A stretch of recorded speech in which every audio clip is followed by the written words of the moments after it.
Começa nesta sexta-feira o Festival de Cinema de Gramado. Durante 9 dias, milhares de pessoas sobem a serra para acompanhar as produções e ver quem serão os vencedores dos Quiquitos. Além dos filmes nacionais e internacionais, o festival também abre espaço para a produção universitária. É aí que entram 2 trabalhos produzidos aqui na universidade. Bom, o Unisque Notícias recebe hoje a Gabriela Kopp e a Mayara Fantinel. Elas são diretoras, a Gabi é diretora da ficção Camila e a Mayara é diretora de arte do documentário Que Som Tem a Distância. E as duas tiveram os trabalhos, as produções selecionadas para uma mostra que vai acontecer no Festival de Cinema de Gramado. Eu começo perguntando para vocês, primeiro sejam muito bem-vindas ao Unisque Notícias. Obrigada. Como é que é receber a informação de que o trabalho de vocês foi selecionado? Olha, é uma emoção muito grande, porque a gente sabe que dentro da universidade existem curtas muito bacanas e muito bem feitos em vários aspectos. E saber que dentre eles o teu foi selecionado é uma grande alegria. E ao mesmo tempo eu acredito muito no trabalho que eu fiz e no que ele representa, então é muito bom que outras pessoas também vão poder assistir ele. Mayara. Eu compartilho, acho, no que a Gabi falou.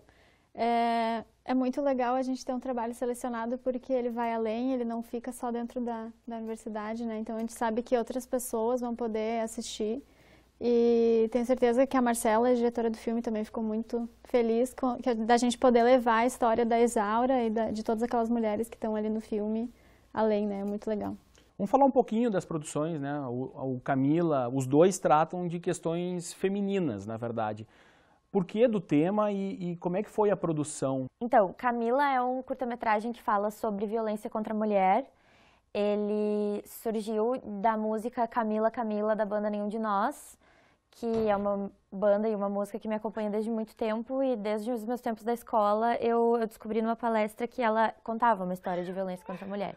E aquilo me surpreendeu muito e me inspirou a uma coisa que eu não sabia na hora como colocar, mas que então veio a se tornar o meu TCC, o meu trabalho de conclusão de curso, e a virar a história do curta, né? E ela conta a história de uma menina adolescente que em tempos escolares, assim, também dentro desse contexto, tinha um namorado que fazia várias violências com ela, não apenas físicas, mas psicológicas e, enfim, várias violências que ela sofria e ela não entendia naquele momento, e o curta, então, conta essa história. E ele tem o intuito de levar a pessoa à reflexão. Ele não é conclusivo e nem é isso ou é aquilo, é certo ou errado, é sim ou não. Ele realmente te mostra a história embaralhada e tu tem que juntar o quebra-cabeça, tu tem que juntar os fatos e tu tem que entender por onde ela começa e como ela termina. E o fato de tu pensar sobre isso te leva a pensar sobre a violência contra a mulher. Até a equipe que trabalhou na produção era apenas de meninas, né? Sim, eu decidi montar uma equipe de mulheres do curso. Na minha turma de projeto experimental, eu resolvi fazer um projeto sozinha, eu e a minha colega Helena. Nós duas resolvemos que faríamos assim, ela foi para um lado, eu fui para o outro, mas mesmo assim nós estávamos na equipe uma da outra, então nós fizemos esses 2 TCCs, vamos dizer assim. E eu chamei ela e chamei mais outras 4 mulheres do curso, que no momento eu nem conhecia tão bem, mas eu sabia que elas faziam um ótimo trabalho, e essa descoberta delas se tornou assim uma amizade gigantesca que dura até hoje, certamente vai seguir durando. E o trabalho de vocês, assim, que som tem a distância, como é que foi definido e como é que foi trabalhar esse tema também feminino? Sim, o filme ele é um documentário que foi desenvolvido na disciplina de documentário com orientação do Jair. E a Marcela foi quem trouxe esse tema pra gente, né? Foi ela que propôs e nos convidou a participar. A Isaura, ela tem muitas questões que, nas palavras da Marcela, são complexas e muito humanas, que é a questão do se reconectar com o mundo depois do cárcere, se reconectar com os filhos, principalmente, que era o que elas mais falavam, assim, era a questão de estar presa e não estar perto dos filhos. E o quanto elas consideravam isso diferente dos homens que estão presos, porque a mulher, ela, na visão delas, elas pensam primeiro nos filhos, porque elas estão se separando dos filhos, indo para o cárcere, né? E, assim, para a produção, teve uma questão bem curiosa, assim, curiosa não, mas que é legal de falar, que todas elas estavam com tornozeleira eletrônica. Então, para conseguir marcar a gravação, foi assim, a Marcela fez uma correria, porque precisava de autorização do juiz para elas estarem naquele lugar, naquele horário, e as respostas demoravam, e até elas comentaram que tem um certo descaso, assim, com isso, deles não darem tanta prioridade, assim, para dar essa autorização para elas estarem lá, né? Então, eu acho que todo esse contexto do filme, assim, foi muito interessante, assim, e o assunto é um assunto que é falado, eu conheço outras narrativas sobre isso, sobre cárceres femininos, mas eu não tinha ainda trabalhado com esse assunto, a Marcela também não, e a gente pôde trazer essa realidade que é o depois, que é o se reconectar, como fazer para se reconectar, como ficam as outras questões da tua vida, né? Filhos, casa, trabalho, todas essas questões foram bem legais, assim, de retratar na visão da Isaura, principalmente. Bom, a Gabi, ela é formada em produção em mídia audiovisual aqui da Unisc. A Mayara, ela cursa, né? Tá no terceiro semestre. Mas as duas trabalham já com produção audiovisual. E eu queria saber de vocês qual é o papel da mulher no audiovisual hoje. Ainda é restrito, ainda é muito fechado? Como é que funciona? Então, eu comecei a trabalhar com produções profissionais no ano passado, ainda durante meu estágio curricular. Eu participei da produção de uma série de TV, na qual eu fui segunda assistente de direção. Em seguida, eu trabalhei em algumas outras produções menores, curtas, webséries e tudo mais, mas de produções maiores eu fiz essa série, depois eu fiz uma outra série na qual eu fui primeira assistente de direção. E a função da assistência de direção, ela é uma função, sobretudo, de comando, assim. Tu tem, hierarquicamente, os teus chefes, que é direção de produção, coordenação de produção, dependendo da equipe, mas no set, a autoridade máxima é assistência de direção.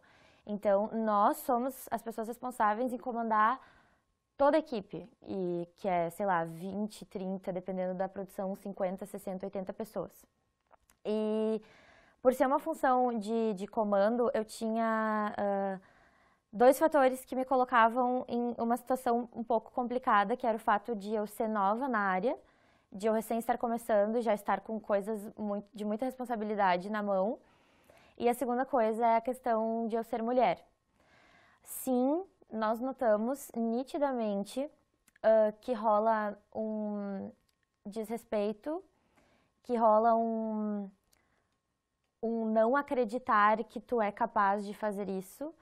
E às vezes isso se dá de forma bem direta, assim, de tipo, de a pessoa verbalmente dizer, assim, colocar em palavras essas coisas, às vezes acontece, não apenas homens, mas às vezes até mulheres, porque o machismo ele vem de toda parte, de todas as pessoas, né? E às vezes em coisas um pouquinho mais, assim, sutis, mas que mesmo assim incomodam, sabe? Existem dados, inclusive, né? Tem um levantamento da Ancine que fala que apenas 19% dos filmes brasileiros são dirigidos por mulheres. É um número muito pequeno.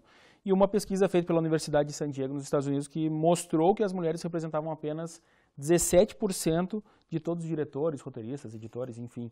E vocês acham que isso, daqui a pouco, esse trabalho que vocês estão desenvolvendo e essas produções de vocês, abordando esse tipo de assunto, vocês acham que podem inspirar outras mulheres, outras acadêmicas a entrar para o audiovisual e tentar melhorar esse espaço que é de direito?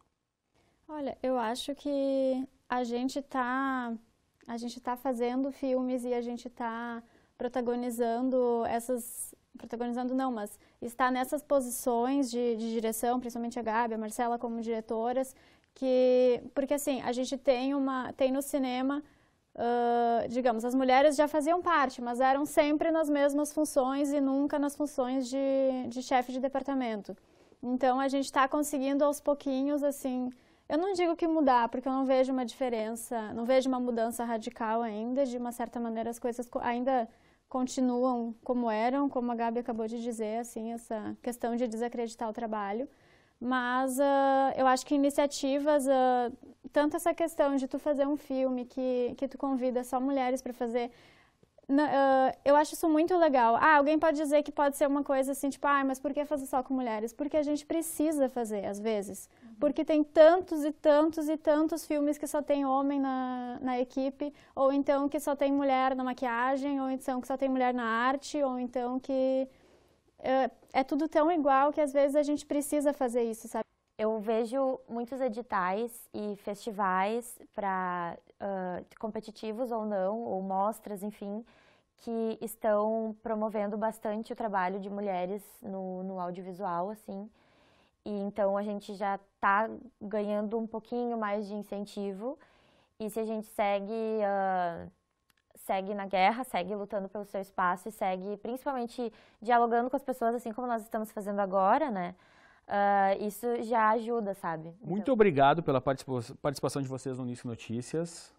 A gente agradece mesmo e parabeniza vocês, porque é um trabalho super relevante e bacana. A gente sabe do empenho e da dificuldade que é produzir um curta e ele ser selecionado para um festival tão grande, participar paralelamente, mas tá dentro do Festival de Cinema de Gramado. Então a gente só tem a desejar os parabéns para vocês e que a carreira de vocês siga com muito sucesso e que outros filmes possam ganhar prêmios também em outros festivais. Muito obrigada. Tanto a ficção Camila quanto o documentário Que Som Tem à Distância vão ser exibidos na segunda-feira, dia 20 de agosto. A apresentação vai ser no Teatro Elizabeth Rosenfeld, na Câmara de Vereadores de Gramado. Vão ser 2 sessões, uma às 2h da tarde e outra às 4h. Esta edição do Nisso Notícias fica por aqui. Obrigado pela companhia. Até a próxima. Tchau.